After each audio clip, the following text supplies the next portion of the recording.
अपने जीवन को अच्छा बनाना है, अपने जीवन को ऊंचाइयों तक ले जाना है। हमारे चले जाने के बाद भी हमें दुनिया याद करे, ऐसा कुछ करना है। ये ऐसा जीवन हमें बनाना है, उस पर अपनी चर्चा चल रही है। और गुड नेचर की बात चल रही थी, और गुड नेचर का जी खेल रहा है। जेंटल स्पीच अर्थात नम्र वाणी चाहिए। ओ कहता है ओपन माइंड, खुला मन चाहिए। फिर ओ बोल रहा है ऑप्टिमिस्टिक थॉट्स अर्थात आशावादी विचार चाहिए। डी कह रहा है डीप कंप्रेशन अर्थात गहरा स्नेह प्यार चाहिए। एन कह रहा है नो एग्रेशन, थोड़ी आक्रामकता, नो एग्रेशन मतलब थोड़ी बहुत भी आक्रामकता नहीं चाहिए। ए कह रहा है एग्जीक्यूट अंडरस्टैंडिंग मतलब पर्याप्त समझ चाहिए हमें। और टी कह रहा है गुड नेचर का टी क्या कह रहा है ट्रांसपेरेंट बिहेवियर अर्थात पारदर्शक आचरण चाहिए। और यू कह रहा है अनलिमिटेड पेशेंस, हमें अमर्यादित धैर्य चाहिए। और आर कह रहा है राइट एंगल अर्थात सही दृष्टिकोण चाहिए। और ई कह रहा है क्या बोल रहा है एक्सपेक्टेशन लेस मतलब अपेक्षाओं को कम करते चले जाइए। सच में ये 10 बातें आपके जीवन को बहुत सुंदर बना देगी, बहुत अच्छा बना देगी। अगर ये गुड नेचर आपको बनाना है तो इन 8-10 बिंदुओं को आप बहुत अच्छे से जीवन में उतारेंगे तो हो जाएगी। आप लोगों के बीच में हमने प्रारंभ तो करी थी लेकिन कर नहीं पाए थे, पठारी वाले आए थे तो कल प्रवचन पूरा ही हमारा बदल गया था। ऑप्टिमिस्टिक थॉट्स पर जो है आपसे चर्चा करी थी और चर्चा काय पे करनी, डीप कंप्रेशन पे करनी चर्चा। गहरा स्नेह चाहिए, गहरा प्यार चाहिए, उस पर अपनी बात को प्रारंभ करता हूं मैं। कम पानी वाली जो नदी है उसमें कोई तैरने की इच्छा नहीं रखता है। क्यों नहीं तैरेगा बताओ ना, क्यों नहीं तैरेगा? हाथ पैर में लग जाएगी, हाथ पैर टूट जाएंगे। महाराज जी कम पानी है तो तैरने जितना भी तो हो तब तो हम तैर पाएंगे, नहीं तो तैर नहीं पाएंगे। तो जैसे कम पानी में तैर नहीं पाते ऐसे जो तुच्छ मन वाले होते हैं वो समझदार व्यक्ति उन पर विश्वास नहीं करते हैं। उन्हें मालूम है कि जिनका मन अच्छा नहीं है, जिनके पास प्रेम नहीं है, जिनके पास स्नेह नहीं है, जिनके पास वात्सल्य नहीं है, निश्चित मान के चलना वो कब विश्वासघात दे दें कोई भरोसा नहीं है। इसलिए वो बिल्कुल दूर रहते हैं। जिसका प्रेम तुच्छ होता है, जो भावनाशील व्यक्ति उनसे जुड़ते ही नहीं है और अपने आप को हमेशा उनसे दूर रहते हैं, क्योंकि उन्हें पता होता है कि आज नहीं तो कल हमारे साथ कुछ गलत हो सकता है। ध्यान रखना, मनुष्य की जो अपनी परछाई होती है, परछाई सबकी होती है मात्र मनुष्य की नहीं होती है। लेकिन मनुष्य का उदाहरण इसलिए दे रहा हूं क्योंकि आप जानते समझते हैं। आपकी जो परछाई है वो परछाई आपको कब देखने को मिलेगी? जब आप सूर्य के सामने होंगे तब, या सूर्य आपके पीछे होगा तब? हाँ जी, बैक साइड में सूर्य होगा तब, सूर्य के सामने नहीं। मतलब मनुष्य को अपनी परछाई देखने का प्रसंग कब आता है? जब उसकी पीठ सूर्य की ओर हो, तभी वो अपनी परछाई को देख लेगा। उसी प्रकार मनुष्य को अपनी परछाई गिरती होने के बावजूद भी देखने का पसंद कब नहीं आएगा? जब सूर्य के सन्मुख हो, तो उसको अपनी परछाई कभी नहीं दिखेगी। तो सभाओं के क्षेत्र में और प्रसन्नता का अनुभव अगर आप करना चाहते हो तो आपको उसी तरह सूर्य के सामने आप जाओगे तो परछाई बिल्कुल नहीं दिखेगी, परछाई से आप दूर होते चले जाओगे। उसी प्रकार से आप अगर किसी से जुड़ना चाहते हो तो आपको कैसे बनना पड़ेगा? उस सूर्य के प्रकाश की जो आभा है, सूर्य के प्रकाश की जो तेज है, उस तेज के माध्यम से पीछे परछाई जाएगी, आगे परछाई बिल्कुल नहीं जाएगी। आपको स्वयं को देखना है तो आगे आना पड़ेगा। तो उतना ही प्रेम, उतना ही वात्सल्य, उतना ही स्नेह आप दोगे तब कहीं जाकर आप सूर्य की तरह बन पाओगे। मतलब क्या कहना हम क्या चाह रहे हैं कि सूर्य की किरण का पतन स्पर्श कहाँ होता है? तो कहते हैं कि तलहटी पे या शिखर पर होता है। भले शिखर छोटा हो और तलहटी बहुत बड़ी हो, लेकिन प्रथम स्पर्श कहाँ होगा? उस तलहटी के ऊपर होगा। तो ऐसे ही प्रेम की बात जब चल रही है, जहाँ प्रेम होता है वहाँ हर परिस्थिति में सामने वाले को स्वीकार करना होता है। किसी भी परिस्थिति हो, प्रेम उसको बोलते हैं, किसको बोलते हैं? वात्सल्य किसको बोलते हैं? स्नेह किसको बोलते हैं? मैं आपसे पूछता हूँ, स्नेह किसे कहते हैं? स्नेह उसे कहते हैं, सुनना, इस परिभाषा को लिख लेना, जो परिभाषा बता रहा हूँ जीवन में उतार लेना। आखिर स्नेह किसे कहते हैं? स्नेह का मतलब क्या होता है? स्नेह उसे कहते हैं जो दोषों को सह लेता हो। स्नेह उसे कहते हैं जो दोषों को सह लेता हो। अब वात्सल्य किसको कहते हैं? वहां जी एक ही तो सब है, लेकिन मैंने तो तीनों को अलग अलग कर दिया, प्रेम को भी, स्नेह को भी, वात्सल्य। वात्सल्य किसे कहते हैं? जो दोषों को पी जाता हो। क्या बोल रहा हूं, सुनना ध्यान से। स्नेह किसे कहते हैं? जो दोषों को सह लेता है। वात्सल्य किसे कहते हैं? जो दोषों को पी जाता है। और प्रेम किसे कहते हैं? जो दोषों को देखता ही नहीं है। प्रेम किसे कहते हैं? जो दोषों को देखता ही नहीं है। अब अगर मान लीजिए आप स्नेह के भागी हैं तो आपको दोषों को सहन करना पड़ेगा सामने वाले के, ठीक है ना। जो भी दोष है आपको सहन करना, उसी को प्रेम कहते हैं, ठीक है ना। और वास्तविकता भी ये, जिसको आप बहुत चाहते हो ना, उसकी बैड हैबिट्स भी आपको अच्छी लगती है। अच्छी लगती कि नहीं? वो जो कर लेगा ठीक है, कोई बात नहीं, सब एक्सेप्ट। दूसरा कर लेगा जिससे थोड़ा बहुत भी हो तो आप चिढ़ जाओगे, लेकिन वो ठीक है, वो कर लेंगे तो प्रेम क्या करता है? प्रेम यही कहता है, दोषों को सहने की ताकत प्रेम दिलाता है। प्रेम दोषों की सहने की ताकत को। और वात्सल्य किसे कहते हैं? जो दोषों को पी जाता है। पीना का तात्पर्य क्या? बिल्कुल पी जाओ, कुछ बोलो ही मत, वो कहलाता है वात्सल्य। और प्रेम तो दोषों को देखने की कोई कंडीशन ही नहीं, देखता ही नहीं है, देखेगा ही नहीं कि कहाँ दोष है आपके अंदर, वो दोषों की ओर उसकी दृष्टि पहुंचेगी नहीं, ये दोष कहलाता है। तो उसका तात्पर्य जहाँ प्रेम होता है वहाँ हर परिस्थिति में सामने वाले को स्वीकार करना ही होगा। जहाँ प्रेम होता है वहाँ हर परिस्थिति में सामने वाले को स्वीकार करना ही होगा, अब वो जैसा भी हो, चाहे कितना भी खराब हो। हाँ, बामवारा को स्वीकार करेंगे, हम क्या मना कर रहे, नहीं स्वीकार कर रहे हैं, इसलिए तो कह तो रहे, हमने कहा हम मना थोड़ी करें, हम बामवारा जाएंगे, बिल्कुल जाएंगे। तो प्रेम जहाँ होता है वहाँ हर कंडीशन में स्वीकार करना ही होगा। और जब प्रेम दोगे तो प्रेम से प्रेम की ही उत्पत्ति होगी, और प्रेम से देश कभी नहीं मिलने वाला। जब प्रेम दोगे तो निश्चित प्रेम की उत्पत्ति होगी। प्रेम से सबको तो अपना बना ही लोगे, और आप भी सबके बन जाओगे अगर आप प्रेम दे दोगे। प्रश्न आपसे मैं एक करता हूं, आप ये बताओ कि आपने अपने प्रेम के माध्यम से, वात्सल्य के माध्यम से, स्नेह के माध्यम से कितने लोगों को और कितने लोगों को अपना बनाया, और कितने लोगों के आप बने हो? कितने लोगों को, हमारी वो इशारा कर रही बाई जी की तरफ कि देखो बाई जी ने पूरे बामारा को अपना बना लिया, ठीक है ना, और पूरे बामारा वाले बाई जी के हो गए, ठीक है ना, क्योंकि बाई जी के पास प्रेम भी है। अच्छा, आप बना, आपने नहीं बना। तो प्रेम, वात्सल्य, स्नेह जब होता है तो निश्चित रूप से अपना बनता है। तो मैं आपसे यही पूछना चाह रहा हूं कि ठीक है, आपने उदाहरण दे दिया, बाई जी ने सबको अपना बना लिया, हम बाई जी के हो गए।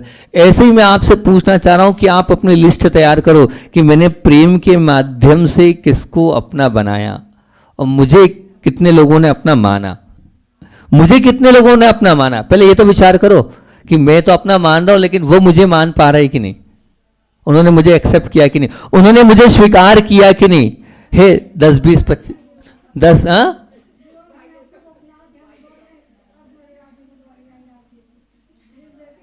बहुत अच्छा।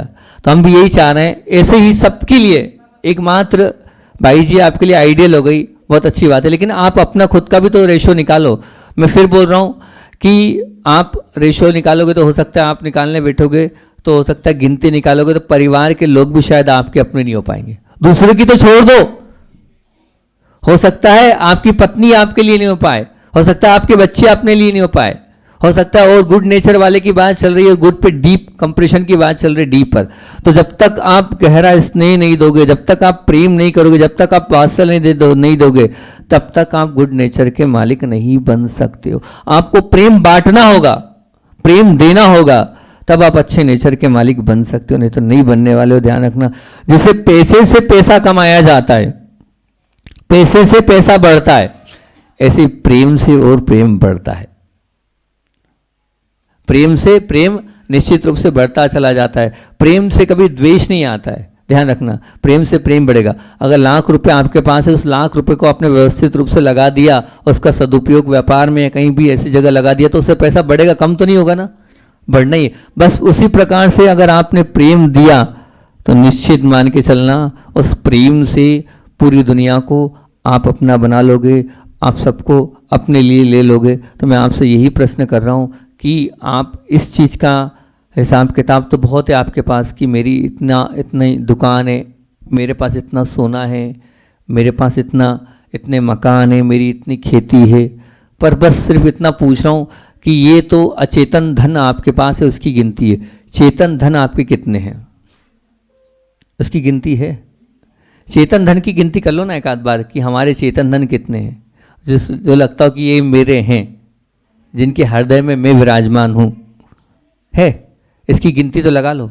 शायद चेतन धन की नहीं करेगी। मकान, दुकान, घर तो बहुत सारे आपके नाम पर होंगे, लेकिन किसी के हृदय में आपका नाम अभी नहीं लिखा होगा। बहुत, और हो भी सकता है, मैं ये नहीं कह रहा हूँ, बहुत सारे लोग हैं जिन्होंने वो कमाया, तो उसकी कंडीशन निकालो कितने लोगों के हृदय में आप विराजमान हो, कितने लोग आपको चाहते हैं, कितने लोग आपके बिना नहीं चलते हैं, और कितने लोग आपके बिना नहीं रह पाते हैं। तो वो आप निकाल कर अगर दे दोगे, मैंने उस दिन बोला था बामोरा में महावीर जयंती की प्रवचन में, क्या बोला था? Be tasteful. क्या बोला था? बी क्या बोला था? टेस्टफुल। क्या हुआ इसका तत्व समझ रहे? नहीं आया समझ में? बी टेस्टफुल का मतलब कोई बताएगा? कोई प्रवचन में तो बार बार बोलता हूं मैं, क्या बोला था इसका अर्थ मैंने? आप इतने मीठे बन जाओ, आप इतने टेस्टफुल, मतलब इतने अच्छे बन जाओ, आप इतने बी टेस्टफुल, इतने अच्छे बन जाओ, इतने मीठे बन जाओ कि बस आपके बिना उनको रहते नहीं बने, बस वो आप चाहिए, ये इतने अच्छे आप बन जाओ। तो मैं यही तो बोल रहा हूं कि ऐसे टेस्टफुल हो क्या आप कि आपके बिना रहने के लिए 2, 4, 10, 5 नाम आपके पास है कि जो आपके बिना नहीं रह सकते हो। हैं? पुण्य नहीं चाहिए, पुण्य कहीं नहीं चाहिए, इसके लिए पुण्य नहीं चाहिए। इसके लिए आप 2 चीजें अपने जीवन में कर लो। पहली चीज, नहीं, पुण्य से नहीं चलेगा। 2 चीजें, एक तो आप प्रेम बांटो, दूसरी चीज आप प्रेम दोगे तो निश्चित प्रेम से सबको आप अपना बना लोगे। हो सकता है तीव्र कर्म का उदय 2, 4 बार, 5 बार में बनेगा, लेकिन कब तक? एक ना एक दिन आपके प्रेम से वो आप उसको जीत लोगे, अपने प्रेम से उसको आप निश्चित रूप से जीत लोगे। और दूसरा जो गुरुदेव हमेशा कहते थे, अपने कर्तव्यों को करते चले जाओ आप। किसको? अपने कर्तव्यों को करते चले जाओ आप। अपने कर्तव्य को करोगे और प्रेम देते चले जाओगे तो आप निश्चित मान के चलना, आप सबके हृदय में आपका स्थान होता चला जाएगा। अब आप घर की बहू हो, बहू भी हो, मां भी हो, पत्नी भी हो सकता है सासू भी हो, सासू भी हो ना, सासू भी हो, मां भी हो, पत्नी भी हो, बहू भी हो, बेटी भी हो। मैं आपसे इस प्रारंभ कर रहा हूं बात, सब हो आप। अब उन सबको आपको अपना बनाना है, उन सबको आपको अपने लिए लेना है। तो उसका तरीका क्या है? उन सबको अगर आप अपना बनाना चाहते हो तो किसके प्रति क्या जिम्मेदारी है, आप बस उतना करते चलिए। मैं तो एक ही बात बोलता, जब मैं मुझसे कोई प्रश्न पूछता तो मैं उसका एक ही जवाब देता हूं कि उसकी क्या अपेक्षा है, मैं उसकी अपेक्षा पूरा कर दूं, बस उसके हृदय में वास करने लग जाऊंगा। भाई पति की क्या अपेक्षा रहती है, पत्नी के लिए आप समझ लो ना, बस वो पूरी कर दो, बात खत्म।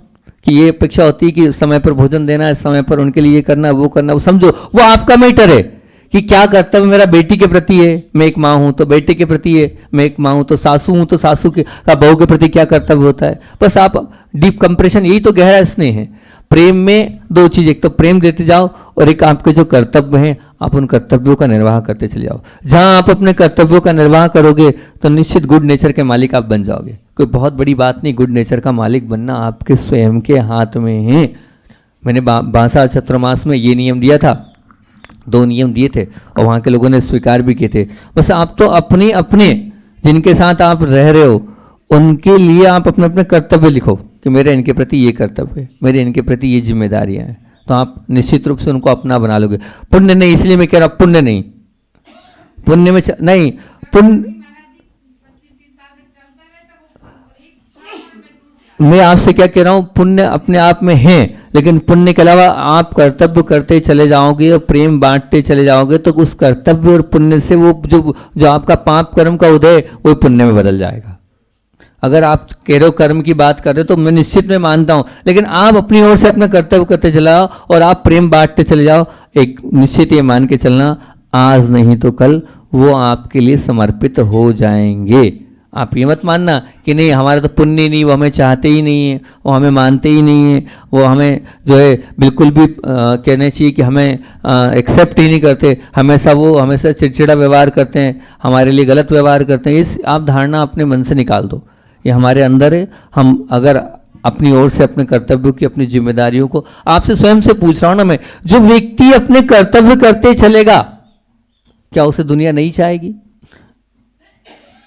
क्या उसे दुनिया नहीं चाहेगी? क्या बताओ ना, नहीं चाहेगी क्या? चाहेगी, निश्चित चाहेगी। ऐसा कोई भी व्यक्ति नहीं है कि आप अपनी जो जो करने योग्य कार्य आप उसको करते चले जा रहे हो तो और फिर उसके बाद भी दुनिया आपको लात मारे। नहीं, मैं तो नहीं मानता हूँ कि ऐसा जो है कोई इतना भी कहना चाहिए पागल नहीं है कि आप अच्छे से अपना जीवन जी रहे हो, अपने सब कार्य अच्छे से कर रहे हो, उसके बाद भी आपको लोग कहें नहीं आप गलत हो, आप ठीक नहीं हो। कर्म का उदय हो सकता है, लेकिन कब तक होगा? आप अपनी समता और संतोष के साथ जीवन जियोगे तो तीव्र कर्म का उदय भी वो अपने आप ढीला पड़ता चला जाएगा, और अपनी खुद की मनोबल से आप उससे लड़ोगे तो निश्चित रूप से वो भी अपना होता चला जाएगा। तो डीप कंप्रेशन का तात्पर्य ये, हम क्या करते चलें? प्यार और स्नेह बांटते चलें।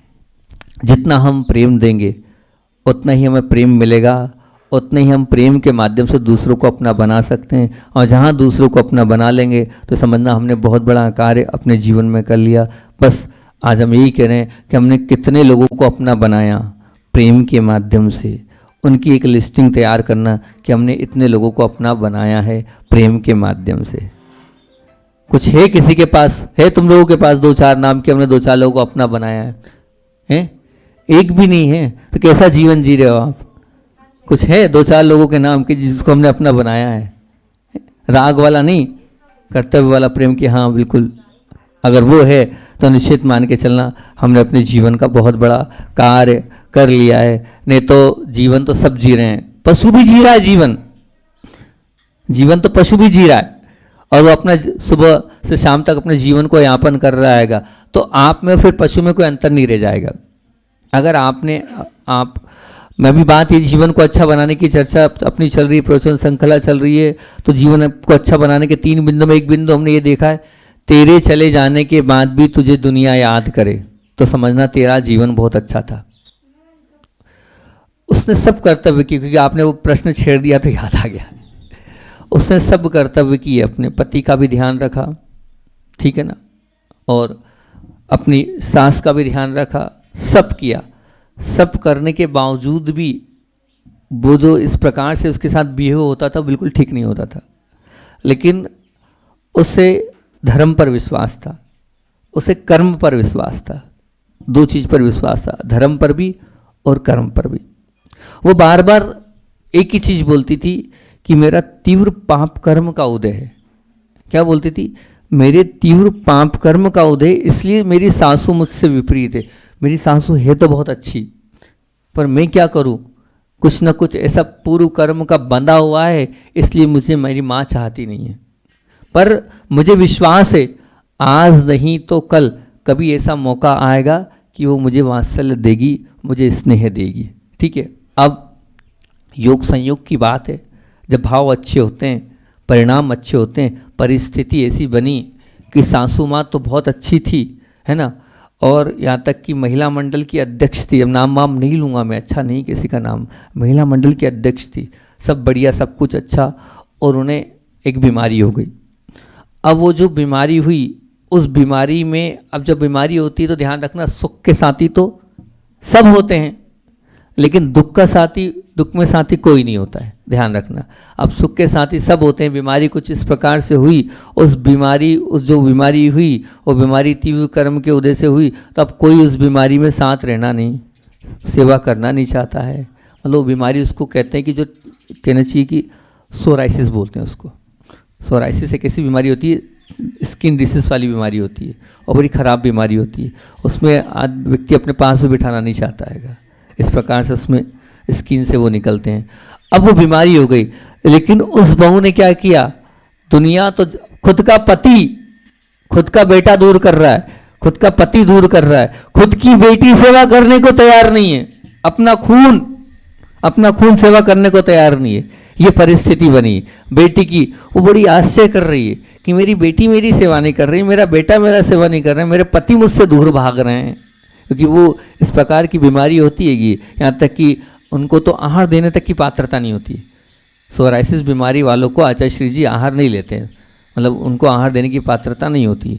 अब ऐसी बीमारी हो गई, इस प्रकार की बीमारी में वो अंदर से हतोत्साहित हो गई और बहू ने भी क्या कहा, विकल्प नहीं करते हुए पूरी सेवा में लग गई। सुबह शाम दिन रात सेवा करती चली गई, जब जिस समय पर उस दिन। और आपको बता दूं, ये जो सोराइसिस बीमारी है, ये कितना भी उपचार कर लो, जितना उपचार करो उतनी बढ़ती चली जाती है। ये ऐसी बीमारी है। एक दीदी हैं पिंडरई की, मैंने बहुत प्रयास किया उनके लिए, मतलब इस प्रकार से उनके हाथ गल जाते थे, उनको बहुत खुजालना पड़ता था। तो दीदी हैं, उनको वो अपने हाथ में से बांध के आती थी, पैर भी ऐसे हो जाते थे, पस निकलता था, खून जैसा निकलता था, बड़ी विवश स्थिति हो जाती थी। तो वो दीदी मतलब उनके लिए सही। तो अब वो बीमारी उनको हो गई। अब बहू ने पूरी सेवा करी, हर क्षण लगी रही, सुबह शाम औषधि करती रही, जितना जैसा जिस समय जैसा करना था सब प्रकार का उपचार उस बहू ने किया। सब प्रकार के उपचार हुए, सब प्रकार से हुआ। धीरे धीरे धीरे धीरे करके वो जो बीमारी है वो ठीक हो गई। वो बीमारी अपने आप में ठीक होती गई होती गई होती गई। और एक दिन ऐसा आया कि उसकी सेवा से और उसकी वैयावृत्ति से और उनके उस उपचार से, उस बहू के उपचार से, वो जो महीनों का उपचार था, जो सालों का उपचार था, वो कुछ ही दिनों में उन्होंने अपनी सेवा के माध्यम से, बहू की भक्ति के माध्यम से ठीक हो गया। तीव्र कर्म का उदय था कि उस वक्त सासू नहीं चाहती थी, क्योंकि कारण ये था, दो तीन कमियां थी, वो खुद समझती थी कि सबसे बड़ी बात तो ये कि वो गरीब घर की थी और वो बड़े घर की थी, मतलब सासू माँ जो है बड़े घर की थी। दूसरी बात ये है कि वो इतनी सुंदर नहीं थी। कुछ चीज़ें थी जो सासू माँ को लगती थी, पर कहना चाहिए कि लव मैरिज वाला मामला था, साथ साथ पड़े थे, जबरदस्ती शादी हुई थी, सासू चाहती नहीं थी, इसलिए बार बार नेगलेक्ट करती थी। एक तो इतनी सुंदर नहीं थी, दूसरी बात गरीब घर की थी, दो तीन चीज़ें थी, इस वजह से जो है। और ये समाज के सबसे बड़ा घर और अध्यक्ष स्वयं बहू, मतलब सासू माँ अध्यक्ष। अब ये पूरा मामला था और ये हुआ, लेकिन ऐसी परिस्थिति उसके कर्म से ठीक भी कर दी। परिस्थिति क्या बनी, जितना प्रेम बहू को है उतना बेटी को भी नहीं वो सास चाहती है। अब बहू के बिना एक दिन नहीं रहती है। अगर वो मायके आ जाती है तो बोलती बेटा तू जल्दी आ, तेरे बिना यहाँ नहीं रह सकती मैं, तेरे बिना मैं नहीं रह सकती। ये स्थिति पर, और उस समय ये परिस्थिति थी कि बेटे ने बोल दिया था कि माँ नहीं चाहती तो अपन अलग रह लेते हैं।